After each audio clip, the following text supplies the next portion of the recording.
बिस्मिल्लाहिर्रहमानिर्रहीम। फैक्टिकल के मुअज़्ज़ज़ नाज़रीन को अस्सलामु अलैकुम। नाज़रीन मोहतरम, अक्सर लोग कौवों के बारे में अपनी अपनी राय रखते हैं। ये बाकी परिंदों से मुख्तलिफ स्याह परिंदे न सिर्फ मुख्तलिफ नज़र आते हैं बल्कि बड़े ही ज़हीन होते हैं और कहा जाता है कि ये बड़ी से बड़ी कम्प्लेक्स प्रॉब्लम्स भी सॉल्व कर लेते हैं और उस शख्स की शक्ल भी याद रखते हैं जिसने इनकी मुश्किल में मदद की और उसकी भी जिसने इनको नुकसान पहुँचाया हो। आज की वीडियो में हम नाजरीन को एक ऐसे ही शख्स की कहानी सुनाएंगे जो कि 4 साल तक कौवों के एक जोड़े को पालता रहा और फिर जब उसकी दोस्ती कौवों के साथ हो गई तो कौवे अपनी चालाकी, अय्यारी और मौका परस्ती की तमाम तर खिसलतों को बालाए ताक रखते हुए उसे ऐसा तोहफ़ा ला कर देते हैं जिसे देखकर न सिर्फ वो शख्स खुश होता है बल्कि ट्विटर पर उसको बहुत से लोग पसंद भी करते हैं। नाज़रीन मोहतरम, ये कहानी शुरू होती है अमरीकी शहर सियाटल से, जहाँ एक शख्स जिसका नाम स्टुअर्ट डालक्विस्ट है रहता था। स्टुअर्ट जानवरों के साथ लगाव के लिए जाने जाते हैं और इनने कई जानवरों और परिंदों को रेस्क्यू करके वापस उनको अपनी हैबिटेट में छोड़ा है। स्टुअर्ट ने अपने एक इंटरव्यू में बताया कि वो कौवों के एक जोड़े को कई सालों से खाना डाल रहे थे कि एक दिन उनने उनके लिए एक तोहफ़ा लाया। उन्हें मज़ीद कहा कि वो एक अरसे से हर तरह के परिंदों के साथ बेहद लगाव रखते हैं और उनको देखना, उनकी आवाज़ें सुनना और उनकी मुश्किल में मदद करना, यही उनकी ज़िंदगी के शौक़ हैं। उन्होंने मज़ीद कहा कि इन्हीं मेरे पसंदीदा परिंदों में ये कौवे भी हैं जिनने मेरे घर के पास अपना घोंसला बनाया है।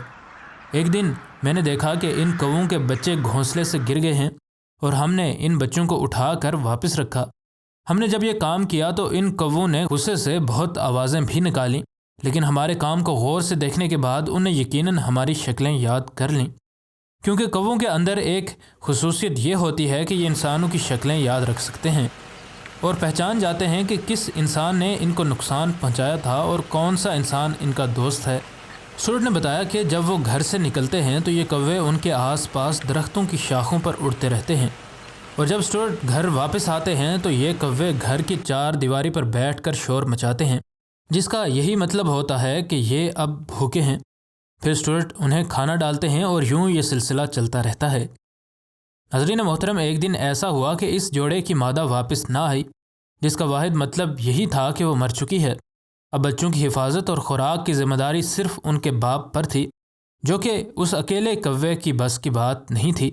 चनाचे स्टुअर्ट और उसकी फैमिली ने इस कौवे को एज अ पेट रख लिया और वो ना सिर्फ उसको खाना देते रहे बल्कि उसके बच्चों की भी देखभाल जारी रखी। मुश्किल वक्त में इस मदद को इन परिंदों ने भुलाया नहीं और शुक्रिया के तौर पर उनने स्टुअर्ट के लिए तोहफ़ा लाया। स्टुअर्ट को ये अंदाज़ा नहीं था कि ये कौवे उसके एहसान का बदला देंगे और वो इस वजह से परिंदों की मदद नहीं कर रहे थे कि इन्हें परिंदों से कोई मतलब था, लेकिन इन परिंदों के अंदर शायद एहसान फरामोशी नहीं थी। स्टुअर्ट ने कहा कि उनने जब ये पहला तोहफ़ा देखा तो वो कन्फ्यूज़ हुए कि आखिर ये है क्या और किसने ये यहाँ रखा है।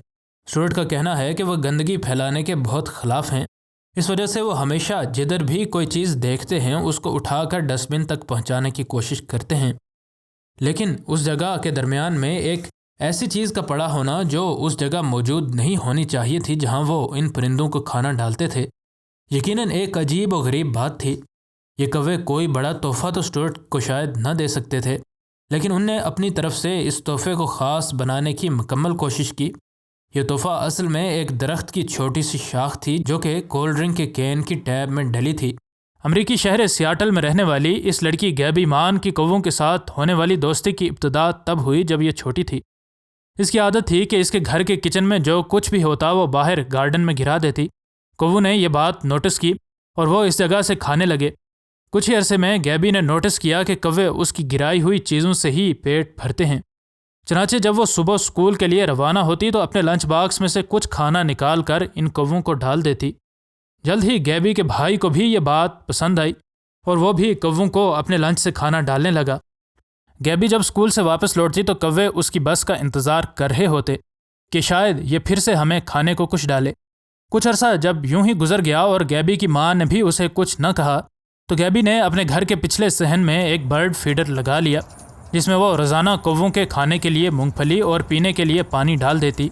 वो जो ही सहन से हटती तो कौवे वहाँ आकर जी भर कर खाते। वक्त गुजर रहा था कि एक दिन गैबी ने अपने बर्ड फीडर में एक चमकता हुआ ग्रे कलर का पत्थर देखा जो कि वहाँ मौजूद नहीं होना चाहिए था। ان کو شک ہوا کہ ہو سکتا ہے کہ یہ کووں کا ہی کام ہو۔ کچھ دن بعد ایک چمکدار شیشے کا ٹکڑا انہیں اپنے برڈ فیڈر میں ملا۔ پھر ایک بٹن، پیپر کلپ اور دیگر کئی ایک خوبصورت چیزیں گیبی کو اپنے برڈ فیڈر میں ملیں اور انہیں ان تمام چیزوں کو ڈیٹ اور ٹائم کے ساتھ سنبھال کر رکھنا شروع کر دیا۔ ان کووں کے اگر سب سے اچھے تحفے کی بات کی جائے تو وہ سب سے ریسنٹ تحفہ ہے۔ ان نے BBC کو بتایا کہ کچھ دن پہلے ہم شہر میں فوٹوگرافی کر رہے تھے کہ ہمارے کیمرے کا لینس کور کہیں گم ہو گیا۔ ہم نے بہت ڈھونڈا لیکن وہ لینس کور ہمیں کہیں بھی نہیں ملا۔ ہم نے سوچا کہ وہ گم ہو گیا ہے اور اب شاید ہمیں نہ ملے، لیکن جب ہم نے اپنے برڈ فیڈر کے پاس دیکھا تو ہمیں دیکھ کر اپنی آنکھوں پر یقین نہیں آیا کہ وہ لینس کور کوے لا کر ہمارے گھر چھوڑ گئے تھے۔ ہم نے جب CCTV کیمرے میں چیک کیا تو ہمیں تب اپنی آنکھوں پر یقین آیا جب ہم نے دیکھا کہ ایک کوا یہ لینس کور لے کر آتا ہے اور پہلے اس کو پانی میں ڈبو کر صاف کرتا ہے اور پھر وہاں چھوڑ کر چلا جاتا ہے۔ ناظرین محترم، یونیورسٹی آف واشنگٹن کے وائلڈ لائف سائنس کے ایک پروفیسر جان میرزلف، جو کہ خصوصی طور پر کووں اور ریونز کے بیہیویئر کو سمجھنے کے لیے جانے جاتے ہیں، انہوں نے اس اسٹوری کے جواب میں دیے جانے والے BBC کو اپنے ایک انٹرویو میں بتایا کہ اگر آپ چاہتے ہیں کہ آپ کا بھی کووں کے ساتھ ایک تعلق بنے تو آپ ریگولرلی ان کو کھانا ڈالتے رہیں۔ ان نے ان لوگوں پر ریسرچ کی جو کہ کووں کو کھانے کی چیزیں ڈالتے ہیں، تو انہیں پتہ چلا کہ جو انسان کووں کو لگاتار کھانا ڈالتے ہیں، کوے ان کے ساتھ ویسے ہی اٹیچ ہو جاتے ہیں جیسے کہ وہ انسان۔ انہیں پتہ ہوتا ہے کہ کب یہ انسان کھانا ڈالنے آتا ہے اور کس ٹائم ہمیں اس جگہ کھانے کو مل سکتا ہے۔ انہوں نے مزید یہ بھی کہا کہ میں یہ بات نہیں کہہ سکتا کہ وہ آپ کو ہر بار ہی کوئی گفٹ لا کر دیں گے، اور مجھے بھی آج تک کسی کوے نے کوئی بھی تحفہ نہیں لا کر دیا، لیکن میں نے بہت سے ایسے لوگوں کو دیکھا ہے اور میں انہیں جانتا بھی ہوں جن کو کووں نے بہت سے تحفے لا کر دیے۔ انہوں نے مزید بتایا کہ ضروری نہیں ہے کہ تمام کوے ہی انسانوں کو چمکدار تحفے لا کر دیں، اور ایسے لوگ بھی ہیں جن کو کووں نے ایسے تحفے لا کر دیے جو کہ چمکدار نہیں تھے۔ بعض لوگ کہتے ہیں کہ کووں کو شائنی چیزوں میں بے حد انٹرسٹ ہوتی ہے، اس لیے یہ بات تو ممکن ہے کہ وہ شائنی چیز ہی گفٹ کے طور پر لا کر دیں، لیکن یہ بات ہرگز ضروری نہیں۔ گیبی کو بھی ایسی چیزیں ان کووں نے لا کر دی جو کہ باقی چیزوں کی طرح خوبصورت تو نہیں تھیں، اس لیے گیبی کو یہ چیزیں پھینکنی پڑیں۔ گیبی کی ماں لیسا اپنی بیٹی کے ساتھ ان کووں کے انٹریکشن کو کیمرے میں قید کر کے اپلوڈ کرتی ہیں۔ گیبی کا ان پرندوں کے ساتھ محبت اور رحم دلی والا برتاؤ چل رہا تھا کہ ان کووں کے ساتھ گیبی کا مستقبل تاریک ہو گیا۔ گیبی کی ماں اور باپ کو ان کے پڑوسی میٹ ایشبیک اور کرسٹین یوکین نے $2,00,000 کے ایک لا سوٹ کے ذریعے سو کیا ہے۔ ان کا موقف ہے کہ ان نے اللیگل برڈ فیڈنگ کا ایک آپریشن شروع کر رکھا ہے، جس وجہ سے ان کی پراپرٹی ڈیمیج ہو رہی ہے۔ اگرچہ کورٹ نے عارضی طور پر گیبی کو ان پرندوں کو فیڈ کرنے کی اجازت دے دی ہے، لیکن کسے معلوم کہ ان کا مستقبل کیا ہو۔ گیبی کے والد، جو کہ ایک کینسر سرجن ہیں، ان کا کہنا ہے کہ گیبی یہ سن کر پریشان تو ہیں، لیکن گیبی کے والدین کو خوشی ہے کہ اس مٹیریلسٹک دنیا میں ان کی بچی کو قدرتی چیزوں سے محبت ہے۔ یہاں ان پرندوں کی بھی تعریف کرنی ہوگی جو کہ صرف موقع پرستی کے علاوہ احسان کا بدلہ احسان سے دینے کا جذبہ رکھتے ہیں۔